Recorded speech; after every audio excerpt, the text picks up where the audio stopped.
Imagine uma ilha onde cada olhar esconde um segredo, onde a criatura observa e é observada também, mas esse jogo de vigilância não é só apenas curiosidade, é o prenúncio de algo muito maior. E se eu te disser que a partir de agora Alien Earth não fala só sobre as chegadas do Xenomorph, mas também sobre a sua multiplicação? Hoje eu vou analisar cada referência do episódio 4, a construção de tensão que o episódio trouxe pra gente. Então se você acabou de chegar aqui no canal, já se inscreve, já deixa aquele like, porque a série tá ficando cada vez mais insana e eu vou cobrir cada detalhe aqui com vocês. Então bora pro vídeo.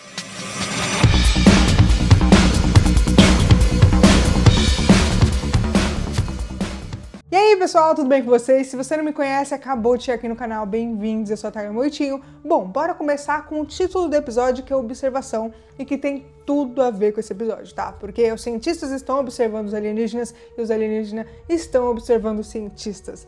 Todos os passos dele. A Tiossara está se mostrando uma criatura muito inteligente e parece que ela está planejando o próximo passo. Qual será o novo hospedeiro? Um sintético como o Kush ou um híbrido mais poderoso? A sensação é clara que ela está se preparando para fugir. E o mesmo vale para os xenomorfos, porque quando eles atingem a fase adulta, a primeira ação é escapar. E Alien sempre foi sobre isso, sobrevivência e evasão. Esse fio de observação também conecta direto o Kush e o Slythe. Ele monitora o Slythe de perto e sabe o plano dele, que é usar o Joe, o irmão da Wendy, como hospedeiro, mas o estranho é que o Kush não interfere em nada. Talvez ele queira entender, sei lá, os interesses da Yutani, talvez trate tudo como um fascínio ali científico para ele, eu não sei ainda qual que é a ideia dele, ele tá bem misterioso. O título também se encaixa na trama da Wendy, porque ela observa um novo Chestbuster, que é no final, né, do episódio, e ela trata como se fosse uma cuidadora, uma irmã, uma mãe ali para ele. E a pergunta inevitável é, quando ele crescer, ele vai ficar do lado de quem? Se a resposta for a Wendy, a gente vai ter um alien adulto e poderoso do lado dela, que já dá uns sinais assim de se opor ao Boy Cavalier e à filosofia da Prodigy. Os híbridos, cada um tem ali um motivo diferente, eles mostram sinais claros de rebelião. E isso aponta para quê?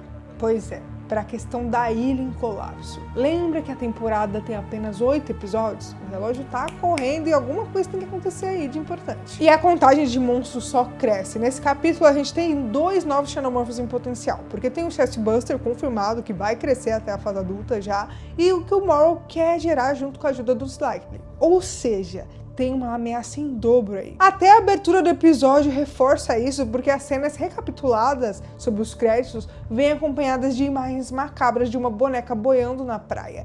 É tipo um presságio, sabe? Que os híbridos podem ser destruídos pelos xenomorfos. Quem conhece a franquia sabe que em algum momento um híbrido ou sintético vai ser estraçalhado. Logo depois a gente vê a sala de controle com a Wendy sendo monitorada pelos cientistas e eles atualizam a equipe sobre o colapso que ela teve com o xenomorfo.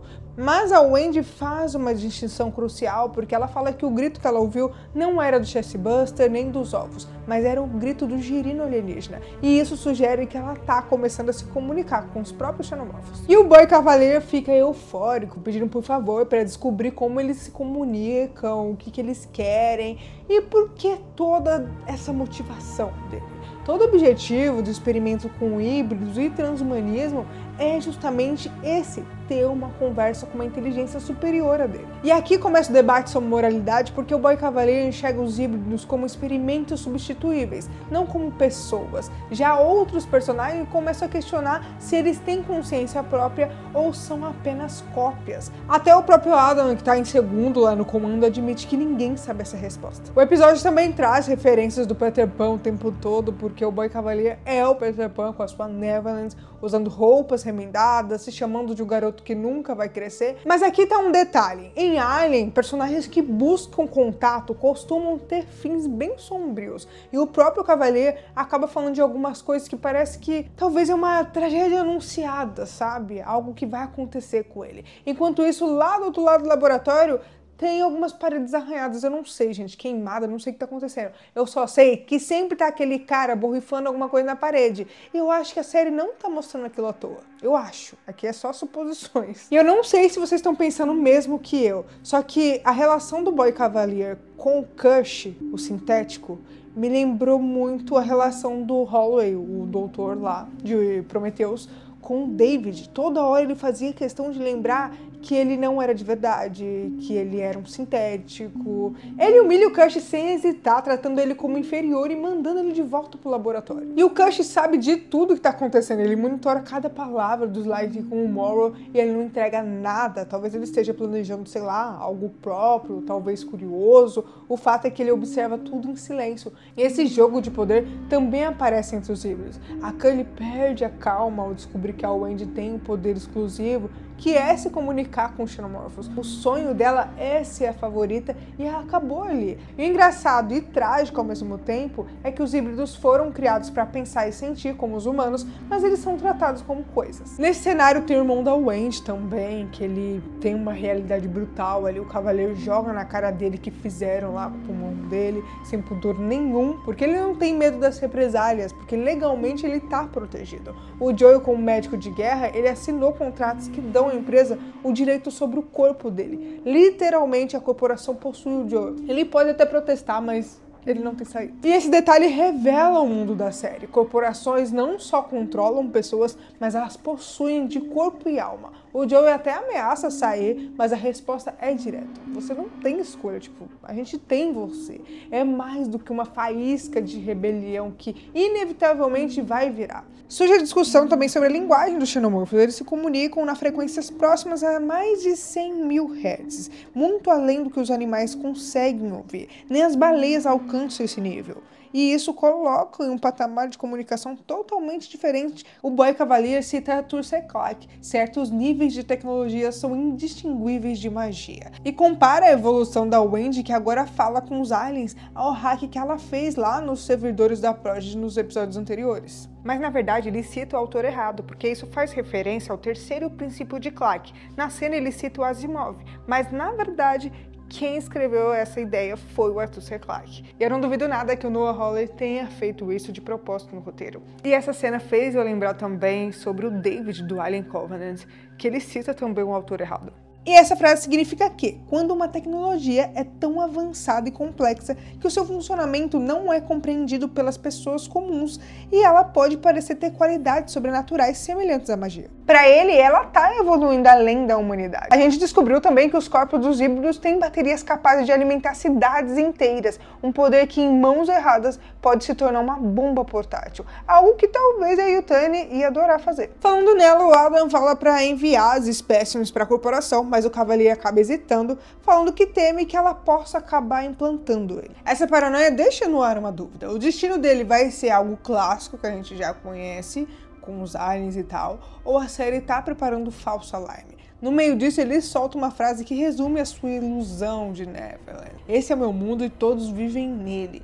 Ele se vê como Peter Pan acreditando estar no controle, mas a gente já sabe que a ilha tá caminhada para o caos e o controle dele é apenas um teatro prestes a ruir. Depois de tanta discussão sobre poder, desumanização, o episódio abre espaço para um dos momentos mais íntimos, o reencontro da Wendy do seu irmão. Ele entra no quarto dela e o contraste é forte lá porque tem a questão da brutalidade corporativa e do outro a ligação de dois irmãos separados por anos por conta da manipulação e mentiras. E a Wendy mostra os desenhos que ela faz, que estão lá também, lá na cena do episódio 1, quando ela ensinava as outras crianças sobre os híbridos, as flores e tudo mais. E lá também mostra que tem um desenho de um jacaré. Eu acho que é um jacaré, né? O detalhe não é gratuito, porque logo depois a gente vê um jacaré real lá na ilha. É uma metáfora de Peter Pan. O crocodilo aqui se torna o equivalente ao xenomorfo. E o Cavaleiro reforça essa obsessão. Ele lembra que no livro o crocodilo engole um relógio. Para ele, tudo na ilha se encaixa na sua visão distorcida do Peter Pan. Ele é o menino eterno e os híbridos são os meninos perdidos.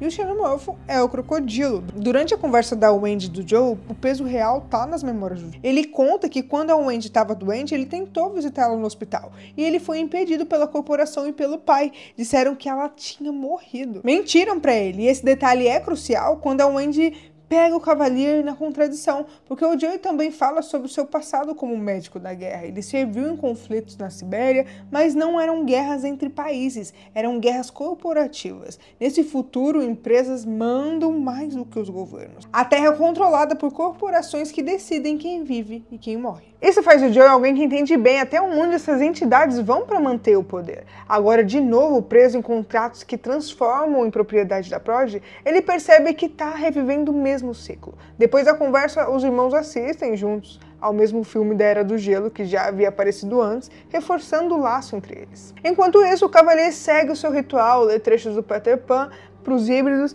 e, dessa vez, descrevendo a geografia da Terra do Nunca. A montagem intercala a leitura com imagens reais da ilha, reforçando o paralelo com a questão do xenomorfo escapar. A ilha inteira vai ser palco da caçada. Nesse meio tempo, a série mostra uma montagem rápida com cada personagem na sua rotina, e o Cush, claro, continua monitorando os Light e o Morrow. Ele sabe de tudo, mas não fala nada, como eu disse pra vocês. O Morrow fica manipulando os Light com habilidade, porque ele diz que não tá roubando, ele apenas tá devolvendo o que é dele por direito. Ele se aproveita da inocência do garoto. E a sua prótese ameaçadora só reforça a imagem do Capitão Gancho. E aqui a gente tem uma revelação, porque o verdadeiro nome do Morrow é Kumi Morrow, e o Slight revela o seu nome, que é Arushi, e essa troca parece pequena, mas é crucial, porque ele entregou todas as informações pro Morrow ameaçar a família dele. Uma coisa que eu fiquei pensando é, os híbridos são monitorados e tudo mais. Será que eles também são? Os ciborgues como o Morrow parecem precisar de conexão física, mas será mesmo?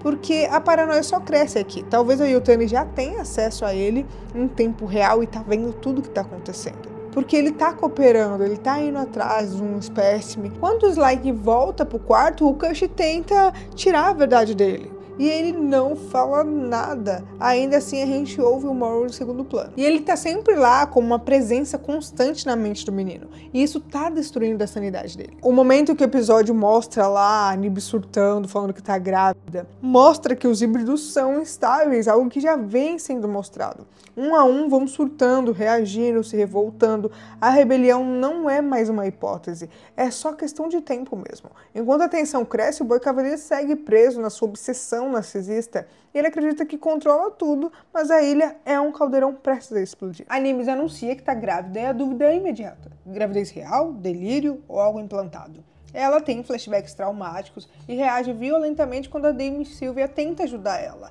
O incidente é tratado como um evento nível 3 pela Prodigy. A mensagem é clara, os híbridos estão à beira da instabilidade total. O projeto da Prodigy não é só criar híbridos como armas, é buscar a imortalidade, transferindo consciência para corpos novos, mas a pergunta que fica é, copiar dados do cérebro cria uma pessoa ou só um reflexo vazio? Enquanto o Joe encara a prisão invisível das corporações, o episódio amplia a questão da história.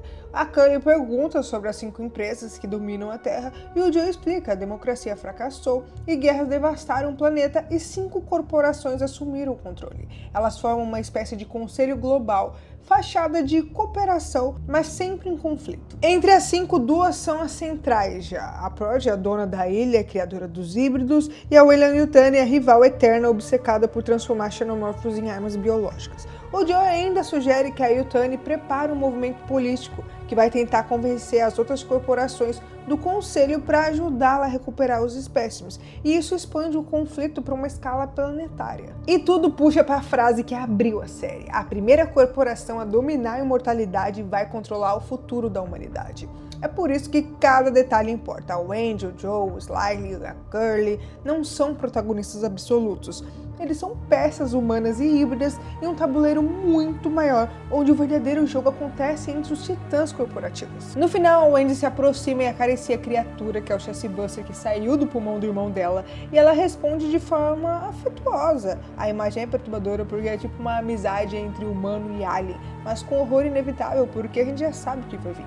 No fim, o episódio 4 arruma o tabuleiro. Novos xenomorfos confirmados, rebelião dos híbridos em gestação, a Wendy prestes a se voltar contra o Cavalier e o Morrow tramando com o Slight para entregar as espécies para a Yutani. Restam poucos episódios, o caos está prestes a explodir. O paralelo fica claro aqui: o Boi Cavalier é o Peter Pan, em sua versão sombria, narcisista e fora do controle. Os híbridos são os meninos perdidos, mas prestes a trair o líder. E o Crocodilo é o xenomorfo, já rondando a ilha. E o Capitão Gancho, claro, é o Morrow, o ciborgue manipulador que puxa o Slight como isca.